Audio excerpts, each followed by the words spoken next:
సింగరేణిలో ఎక్కడైనా కరప్షన్ మాట వినిపిస్తే సహించేది లేదన్నారు రాష్ట్ర మంత్రి శ్రీధర్ బాబు. గత బీఆర్ఎస్ ప్రభుత్వ హయాంలో ఉద్యోగాల పేరిట కార్మికులను దోచుకున్నారని ఫైర్ అయ్యారు.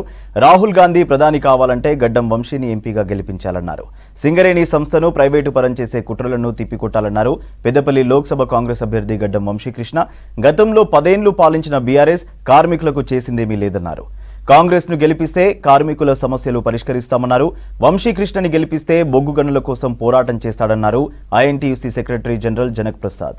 పెద్దపల్లి జిల్లా రామగిరి మండలంలోని OCP2లో సింగరేణి కార్మికులతో జరిగిన గేట్ మీటింగ్లో మంత్రి శ్రీధర్ బాబు, ఎంపీ అభ్యర్థి వంశీకృష్ణ, జనక్ ప్రసాద్, ఇతర ముఖ్య నేతలు పాల్గొన్నారు. ఈ బొగ్గు గనులకు సంబంధించి మొదటగా అన్ని తీర్ల చర్యలు తీసుకోవాలి భద్రతా ఇష్యూలో. రెండోది, ఎక్కడైనా దురదృష్టవశాత్తు కార్మికుడు చనిపోతే వారికి లైఫ్ ఇన్సూరెన్స్ 1 కోటి రూపాయలు ఇచ్చే కార్యక్రమం చేయాలని మేము మొదటగా 50 లక్షలను ఆలోచన చేసాం. ఎంతవరకు పైకి తీసుకెళ్తాం అంతవరకు తీసుకెళ్లే కార్యక్రమం చేస్తూ మరి 1 లక్షనో 2 లక్షల ఉద్యోగాలు 2 లక్షల ఉద్యోగాలు ప్రభుత్వ పరంగా ఈరోజు ఉద్యోగ ఖాళీలు ఏర్పడతాయి. 10 సంవత్సరాలు దాన్ని ఆ 2 లక్షల గురించి కూడా మర్చిపోయింది గత ప్రభుత్వం. ఆ 2 లక్షల కార్యక్రమం పూర్తి చేయాలని మేము పెట్టినాం. జాబ్ క్యాలెండర్ పెడతామని చెప్పినాం. జాబ్ క్యాలెండర్ పూర్తి స్థాయిలో తయారవుతా ఉంది. పబ్లిక్ సర్వీస్ కమిషన్ వారిని ఆదేశించింది ప్రభుత్వం. దాని క్రమమైన ఈరోజు జాబ్ క్యాలెండర్ని నిర్ణయం చేస్తూ ఉన్నాం. దానికి నేను చేదోడు వాదోడుగా ఉంటా. నేను చదువుకునే ప్రయత్నంలో అనేక మరి యూనివర్సిటీలో చదివా అని వంశీకృష్ణ గారు మాతోని ఆలోచన పంచుకున్నప్పుడు ఒక మంచి ప్రయత్నం చేద్దాం. ఇక్కడ ఉన్న యువతకి సంబంధించి ఇక్కడ ఉన్న సమస్యకు సంబంధించిన పరిష్కార మార్గాన్ని ఏర్పాటు చేసుకుందామని వారు చెప్పారు.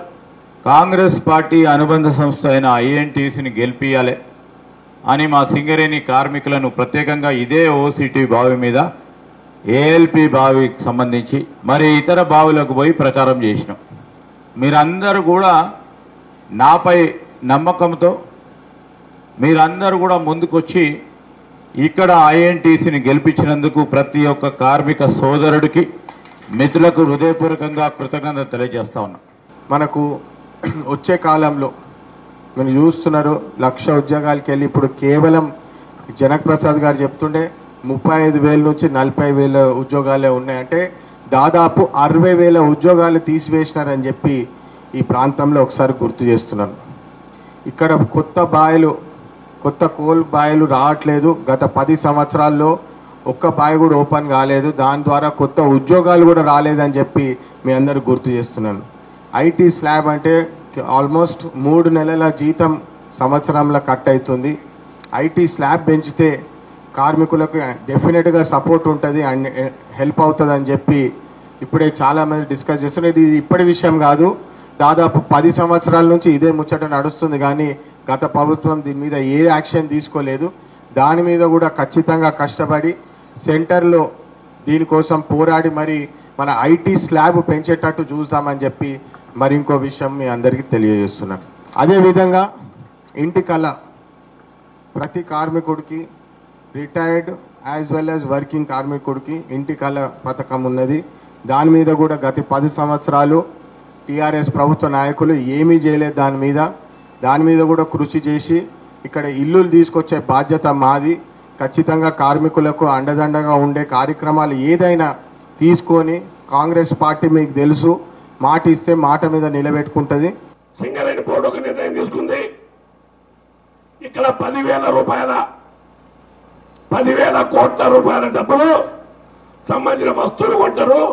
అది మా కార్మికుల పిల్లలు తయారు చేసిన వస్తువులే కొనాలని పంపించి ఆ పారిశ్రామిక కారిడార్కి సారే శంకుస్థాపన చేసి ఈ నిరుద్యోగ పిల్లలకు అవకాశాలు కల్పించేది.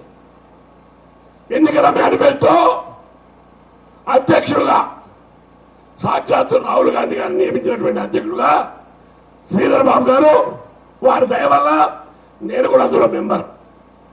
మేము ఒక నిర్ణయం చేసినాం, సింగరేణి అభివృద్ధికి పాటుపడాలా, సింగరేణి కార్మికులకి సొంత ఇంటి కళ నెరవేరాలా, సింగరేణి కార్మికులు కొత్త బోకర్లు వచ్చి ఈ ప్రాంతంలో బాగుపడాలా.